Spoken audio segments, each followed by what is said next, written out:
To the right of screen, it's Sir Ben Ainslie. That's been the place to start all day, towards the right of the screen. Slingsby currently pushing the French team out. There's no way the French can come in.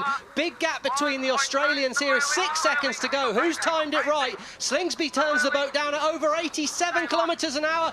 Clear start there, Slingsby. Wow, timing incredible by the Australians. And now it's a drag race. Fastest position here is to the Australians, but can Ainslie get in the way? Australia must keep clear, and it's now over 90 kilometres an hour. We drag towards mark number 1. Slingsby against Ainslie. This is a battle of strength, and on the inside, Ainslie has control.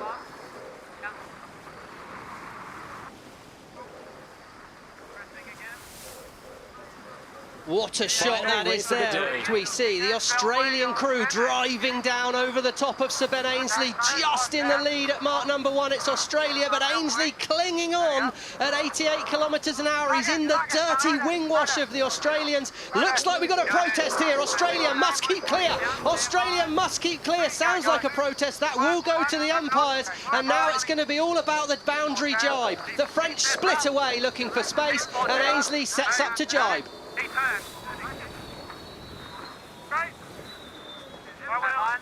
Simo jibes on board the boat. What an incredible job by the British there to stick in that really hard position in the wing wash of the Australians, and now they're doing the same bit back to them. They're putting their dirty air on the Australians, and the French are sailing clear and free. When you've got someone blocking your wind like that, it's almost like having your fuel pipe squeezed. There's just not the same power getting to the Australian rig, and that's showing up at the speed there. 82 kilometres an hour for the British crew and just 78 for Australia, and we have a lead change there. Great Britain flying highest, 1 metre above the water. We'll look more at that later, but the higher you fly, the faster you go. And Luke Parkinson, the Wild West Australian, loves flying these boats on the limit, and right now the British boat's on the edge, but look at the speed they're getting from that.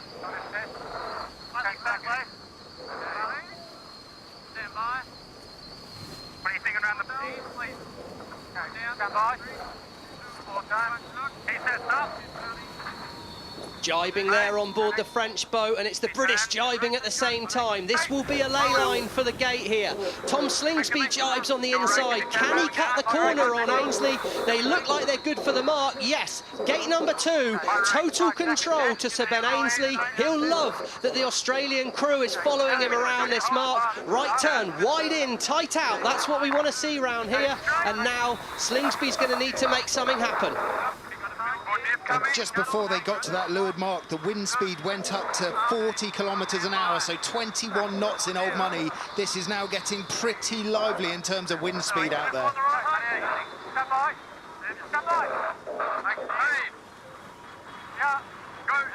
Australia first to tack away there, and he's quickly covered by Sir Ben Ainslie. We wondered how this race would play out. Ainslie clearly seeing it very much like a one-on-one race with Australia at the moment, with Australia France some 160 metres behind.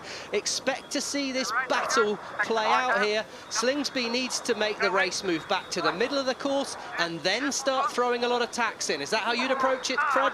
Yeah, exactly that. Shut the race course down. I'm looking at the data coming off the boats as I did yesterday when these two are going toe-to-toe, and their setups are absolutely identical. It's a test of how the sailors sail this boat and how they manage it tactically around the race course. This is fast becoming one of the big rivalries in sailing. Slingsby mentioned how he hated losing in Sydney. He was so good yesterday here in Bermuda, but right now Sir Ben Ainslie is in the lead, and they set up to tack here. It's going to come down to the crew's handling skills.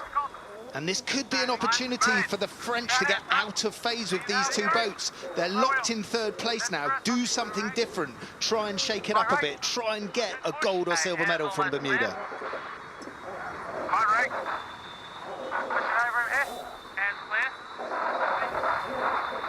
And it's worth noting the points do not transfer from the previous 5 races. So this is the race for the win here at the Bermuda Sail Grand Prix presented by Hamilton Princess. Someone will be hoisting the trophy. And there we go, Sir Ben Ainslie. He drove down over the top of the Australian, and he's forced that mistake the Australians are making there. What a moment. That was Sir Ben Ainslie, so aggressive in that move there, Freddie. Really aggressive by Ainsley. At the precise moment he put the wing wash onto him, Ian Jensen shut the twist of the wing down and put maximum dirty air onto the Australians. Freddie, you just love the data you get from this Oracle cloud, don't you? Unbelievable. On board the boat, Freddie Carr, basically here. And we see now Ainsley's chosen this moment in the race to split. He must be confident that he sees more wind, because giving Tom Slingsby on the left of the screen there that much distance, that's a chance for the Australian to find different wind and a chance to get back in the race. High risk for me here from Ainsley. So they've both got one tack to do to go into the windward gate, I believe. We're in a bit of that wind split here. Let's have a look at the wind speeds coming off the bow, and they're pretty similar. They have got 32 knots, 32 kilometres an hour for the Australians, and the same for the Brits. The pressure is even over the course. Right here. Yep, we can work it up. Are we looking on there for a cross? Yeah. Yeah, we're clear across. I think we're away. Yeah, high mode. Gate number 3 here. Sounds like that. That was Ian Jensen there talking to Sir Ben Ainsley. I think we'll lay. That means I think we'll make this turning at gate number 3. If they do, that will have been a manoeuvre saved, and they're looking good on the Australians. The Brits are a little bit slow in a high mode here. This could set them up for a massive manoeuvre if they choose to bear away. They're only doing 43 kilometres an hour versus 65. Big bear away here for Parkinson. As the speed will rocket, they need to nail this bear away. Big mistake from Ainsley there for me. Should have tacked on top of the Australians. That lead is halved by trying to sail the boat slowly into the mark there, and I see this as a huge opportunity for Tom Slingsby. He split the course and he had so much more speed. I'm stunned Ainsley let that happen. The wind speed on board the British boat at the moment is 40 kilometres an hour, and it's 10 kilometres an hour less on board the Australians. Have the Brits picked up a lovely gust? Yes, they have. They've converted that into 84 kilometres an hour, and that is why the lead has jumped out over 100 metres. Set up to drive here. On it down right at the moment. Have you up, guys? Right, steady. Want to keep it ripping. Yeah, it's got a big flat boat here. Straight. Here we go, on starboard tack, it's Sir Ben Ainsley and the British crew. Tom Slingsby on port tack. Slingsby must avoid a collision if it's close, but it doesn't look close. I called it a mistake. Freddie Carr called it spotting more wind, and it looks like Ainsley has found more wind. I guess that's what you win for Olympic gold medals, Fred. Exactly, much like the danger zone at the windward mark bearaway, we got the bottom gate here. We know that the crews have been struggling on these small 18-metre wings in over 40 kilometres an hour of breeze. Big roundups coming here where the wing trimmers have to be all over the throttle on the boat. 500 metres on this final downwind leg. There's over halfway through this race now, and it's all about picking a nice ley line there. Looked like a good shift for the British crew. My wheel, that's Sir Ben Ainsley. He has to pass over control of the boat to Ian Jensen to cross the boat. It's such a team effort here, and it's going to be tight as we come into the gate here. We're looking like Sir Ben Ainsley. He's clear ahead. Comfy lead for Ainsley. Will turn left. Splitting the course will be Tom Slingsby, and this sets up another opportunity. Any opportunity to split the course is good news for Slingsby, bad news for Ainsley. But Ainsley at the moment has been spotting good wind, and there does look like nice wind on the right-hand side as the Australians, whoa, pushing to the limit at the mark there, still 6 seconds behind, and this is going to go to the wire. This is the final upwind leg, just 1,900 metres to the top gate, just 1,900 metres for Tom Slingsby to redeem himself after disappointment in Sydney and get back into this race. At these moments, we have to look at the wind speeds coming off the boat again as they're split on the course, 33 kilometres an hour of wind on both boats. Good news for Ainsley for me there then, Freddie, because it's going to be starboard tack advantage with the British boat. 86 metres ahead. It's very, very tight. There's no room for error here in your boat handling. But at the moment, Ainsley in control, and he's stretching out. That number's jumping up. He has a nice angle there. He's sailing a shorter distance to the next mark than the Australians. A good wind shift means he's progressing up the course fastest at the moment, and that's all that matters right now. Ainsley will love that. that. Can the French and Billy Besson find something to get back past those Australians with just this final upwind leg to complete?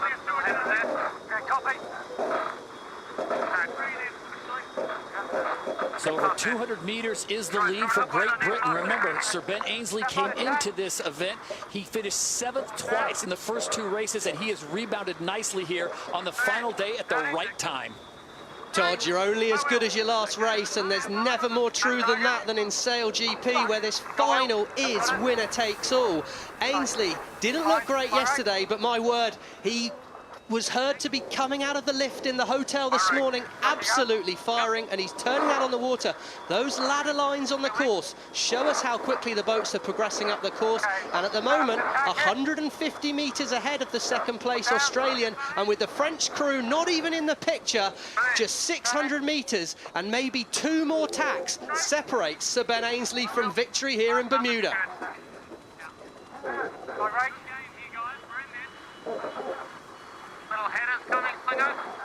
The Brits are doing the simple thing here, keeping themselves in between their main competition, the Australians, and the next mark. I think back to the last time they were in this position, and Ian Jensen did the race-winning, potentially race-winning manoeuvre by shutting down the twist, deepening up the wing, and putting maximum dirty air on the Australians. Well, he needs to do something now, Freddie Carr, because the Australians are closing things down. They're running out of time. We're in the last couple of minutes of this race, but it's going to once again come down to the crew work of these two teams. Anticipate a simultaneous tack at this boundary.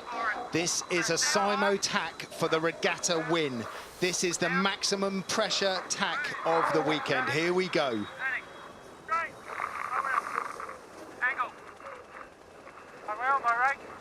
Great tack there from Ainslie, great tack there from Spittle. It all depends on the ley line. It's now a chance to shut it down. Slingsby is going nowhere, but at the moment, as we approach the last mark, it's Sir Ben Ainslie shutting the race down.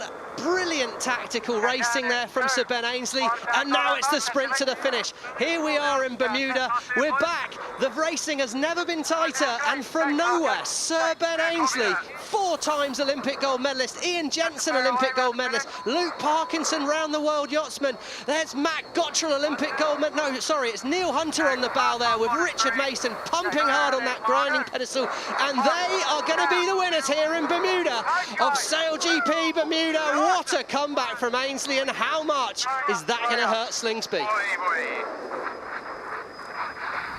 Nice, buddy. Frank, come back. Yes. Good job, man. Well, lady. There we go. Okay, well sailed, mate. Well, a big man. Ready for Melway? Coming through So in it's third. great. Sorry there, Todd. So as Great Britain celebrates, Australia grabs second, the runner position, and Billy Besson. Guys, you've got to think it's a win for France just making it into this podium race, but you know they wanted much more. The story of the day, Sir Ben Ainslie did not have a great first day, as you pointed out, Stevie, but he came back and at the right time turned it on. His crew answered the call. Yeah, 6th overnight, Todd. 6th overnight and very dejected. Had 2 great fleet races in 4 and 5. And that's why you've got to love SailGP. It gives everybody an opportunity to win the event.